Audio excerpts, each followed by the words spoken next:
नाजरीन हजरात, चैनल को सब्सक्राइब कीजिए, साथ में बेल आइकन जरूर दबा दीजिए ताकि आने वाली वीडियो की नोटिफिकेशन आपको मिलती रहे। ईद के दिन उनको फिर से आज़ादी मिल जाती है। रमज़ान शरीफ का चांद जैसे ही ख़त्म होकर ईद का चांद नज़र आता है तो उनको आज़ादी मिल जाती है, जहन्नम से वो खुल जाते हैं। और ईद की सुबह को वो शैतानों का जो सबसे बड़ा सरदार होता है वो अपने सर पे खाक डालता है। उसके शागिर्द उससे कहते हैं, आका तू इतना परेशान क्यों है? तो वो कहता है, आज इब्ने आदम को अल्लाह ने बख्श दिया, सबको माफ कर दिया, अल्लाह ने सबको मगफिरत का परवाना अता कर दिया, नजात का परवाना अता कर दिया। तो उसके शागिर्द कहते हैं, तू रोता क्यों है? तू हमें ड्यूटी दे के हम क्या करें? तो वो कहता है, महीने भर इबादत करके जितना मुसलमानों ने सवाब नहीं कमाया उससे ज्यादा एक दिन के अंदर उनसे पाप करवाओ, उससे ज्यादा एक दिन के अंदर उनसे गुनाह करवाओ।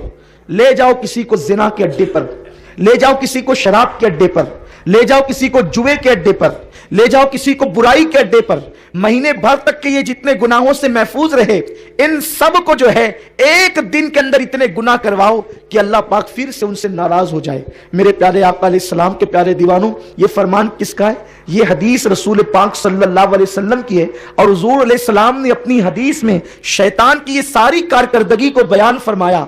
अब मैं आपसे पूछना चाहता हूं, मेरी कौम जिसने रमजान शरीफ के रोजे रखे, जो फिल्मों से बचे रहे, जो दाढ़ियां मुंडाने से बचे रहे, जो ज़िना के अड्डों पर जाने से बचे रहे, जो शराब के अड्डों पर जाने से बचे रहे, अब उनका प्लान क्या होगा? जल्दी से ईद की नमाज अदा करें, घर जाएं और लोगों से मिलें और उसके बाद फिर दोस्तों अहबाब के साथ फिल्मों में जाएं।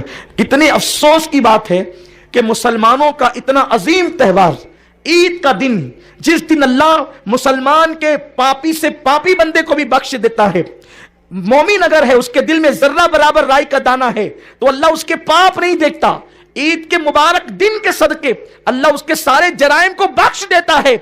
लेकिन जिस बंदे को खुदा ने अपनी रहमत से बख्श दिया, उस बंदे का हाल क्या है? अब वो फिल्म में जाने का प्लान कर रहा है। और मुसलमानों के त्यौहार पर बाज़ाब्ता तौर पर फिल्म खानों पे बोर्ड लगते हैं कि ये हाउसफुल हो गया है, अब यहां बैठने की जगह नहीं। मैं सिर्फ आपसे इतना पूछना चाहता हूं, क्या कभी ईसाइयों के त्यौहार पर भी फिल्म खाने हाउसफुल होते हैं?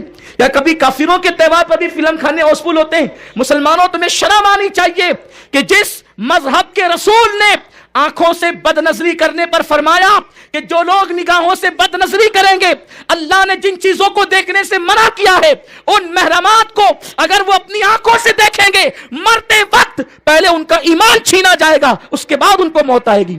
हैरत है, वो कौमें, वो लोग जिनके यहां रसूल की आमद का कोई तसव्वुर नहीं, हैरत है जिनके यहां कुरान जैसी किताब नहीं, उन कौमों के त्यौहार पर फिल्म खाने हाउसफुल नहीं होते, उन कौमों के त्यौहार पर जिना के अड्डों पर पहरे नहीं बिठाए जाते। और मुसलमानों, हैरत है। और फिर क्या वक्त आ गया है, हमारे नौजवान ऐसे निकलेंगे गुनाहों की तरफ। लेकिन आज हमारा हाल ये है कि हम कहते हैं हम गरीब है, हमारे पास पैसे नहीं पढ़ाने के लिए। जिस कौम के पास पढ़ाने के लिए पैसे नहीं है, वो कौम का करोड़ों रुपया तो फिल्म खानों में जा रहा है, उस कौम का करोड़ों रुपया तो ज़िना के अड्डों पे जा रहा है, उस कौम का करोड़ों रुपया तो गुनाहों के अड्डों पे जा रहा है, उस कौम का करोड़ों रुपया तो शराब के ऊपर खर्च हो रहा है। आप कैसे कहते हैं हमारे पास पैसे नहीं है? अल्लाह ने हमें बहुत दिया है। अगर हम अपनी अल्लाह की दी हुई दौलत को सही राह में खर्च करें तो इंशाअल्लाह तबारक व तआला हम तरक्की कर सकते हैं।